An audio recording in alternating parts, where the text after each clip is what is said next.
মোহাম্মদ আজিজুল ইসলাম, গোপালদি পৌরসভা ১ নং ওয়ার্ডের যুব দলের সভাপতি।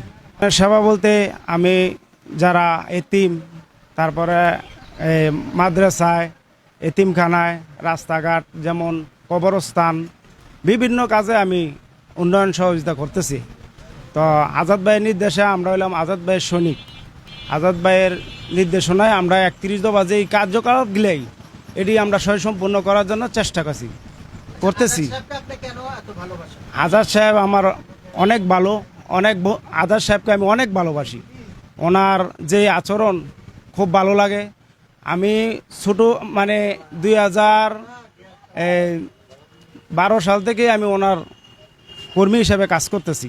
তো সেই সুবাদে আমরা আন্দোলন সংগ্রাম করলাম, প্রতিটা আন্দোলন সংগ্রামে আমি ছিলাম। এজন্য আমি মনে করেন গোপালদি পৌরসভার ১ নং ওয়ার্ডের যুবদলের সভাপতির দায়িত্ব পাইলাম। তো আন্দোলন সংগ্রাম করছি, টাকা অর্থ সব কিছু দিয়ে সহযোগিতা করতেছি দলের প্রতি। দলের যে কাজগুলো আছে ভালো কাজগুলো করতেছি, চাঁদাবাজির বিরুদ্ধে আছি। কোনো চাঁদাবাজি আজাদ ভাই যেরকম পছন্দ করে না, আমরাও পছন্দ করি না। আমার কাছে কোনো চাঁদাবাজির কোনো কিছু স্থায়ী নেই। যারা আজাদ ভাইয়ের নির্দেশনা, চাঁদাবাজির কোনো স্থায়ী নেই। আড়াজার থানার মধ্যে চাঁদাবাজির কোনো স্থান নাই। তো আমরা আজাদ ভাইয়ের নির্দেশনায় কাজ করতেছি।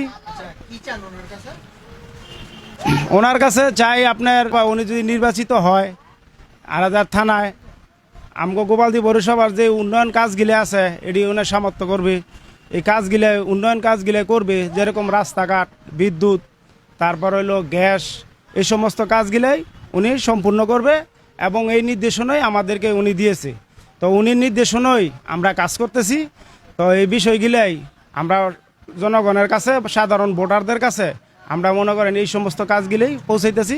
আজাদ ভাইয়ের যাতে আমরা এমপি হিসেবে দেখতে চাই এবং উনির এমপি হিসাবে আমরা ওনাকে চাই। তো এই বিষয়ে আমরা কাজ করতেছি। তো যেই কাজগুলো আছে উনিও আমাদেরকে এরকম ভালো নির্দেশনাগুলোই আমাদেরকে দিতেছে, এই দিক নির্দেশনা দিতেছে। তারেক রহমানের যে ৩১ দফা দাবি, আমরা এই ৩১ দফা দাবি বাস্তবায়ন করছি।